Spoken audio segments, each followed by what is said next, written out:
Good afternoon, children. So today I'll be taking English grammar for class 8. So last time, class 8 children, we studied about the different types of nouns. There are 5 types of nouns: proper noun, common noun, collective noun, abstract noun, and material noun. So you all might be aware of that one very nicely since you have been learning from class 4. And on top of that, we studied about countable nouns and uncountable nouns. So for example, countable nouns. So how do you ask the question? How many boys are there in the class? When how many comes, it means countable something. How many chairs are there in the room? So you can count and tell how many chairs are there. So we ask the question, how many? How will you reply to me? How many chairs are there in the room? You will count the number of chairs. There are 4 chairs in the room. How many boys are there in the class? When I ask you the question, how many, it means they are countable. How many boys are there in the class? You count and tell. There are 23 boys in the class. And for uncountable, something that you cannot count, like sand or sugar or salt or rice, things like that. So there you don't ask, Mother, how many rice will you give me? Your question is wrong. Because for uncountable, we use how much. How much rice did you bring? I brought 2 kgs of rice. I brought 2 loads of rice, 2 packets of rice, 2 tons of rice. You don't count and say, I brought 2,400 rice.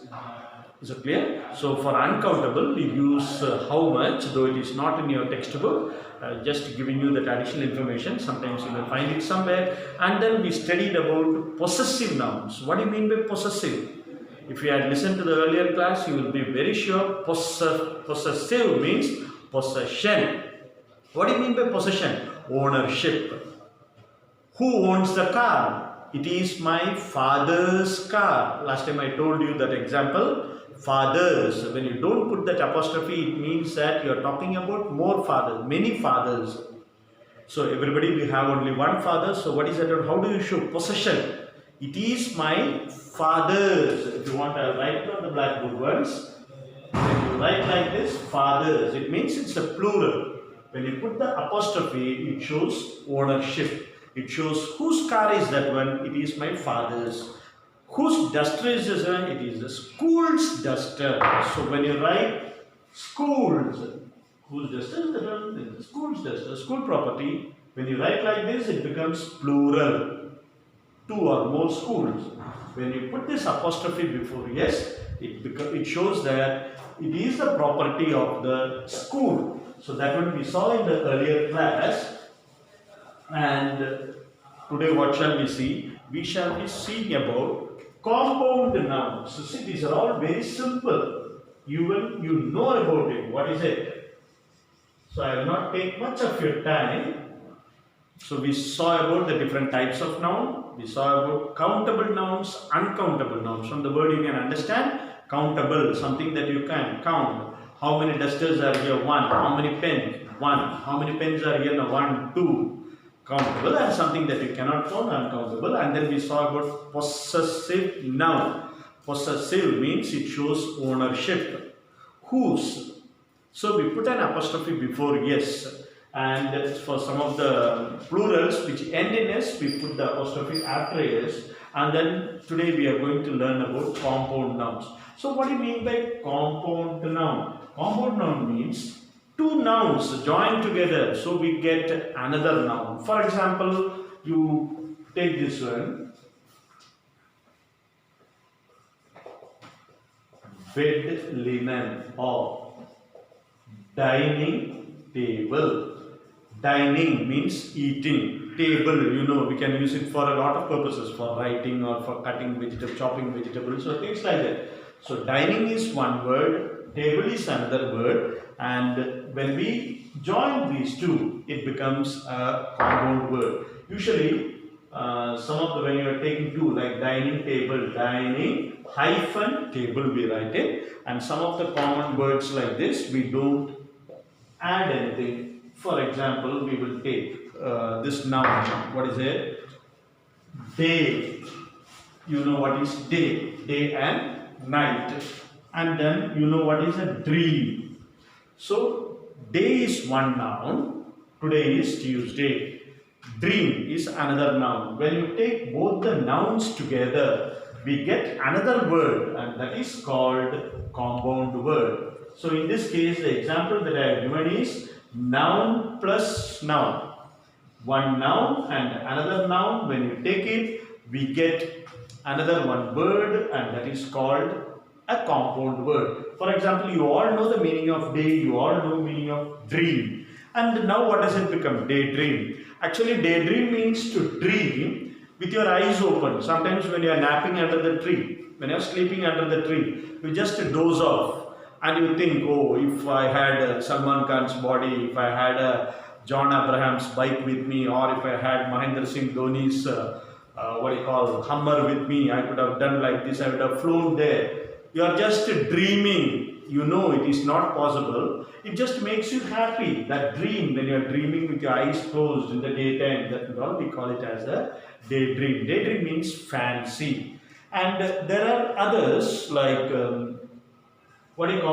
some of the noun, when you join with some adjective.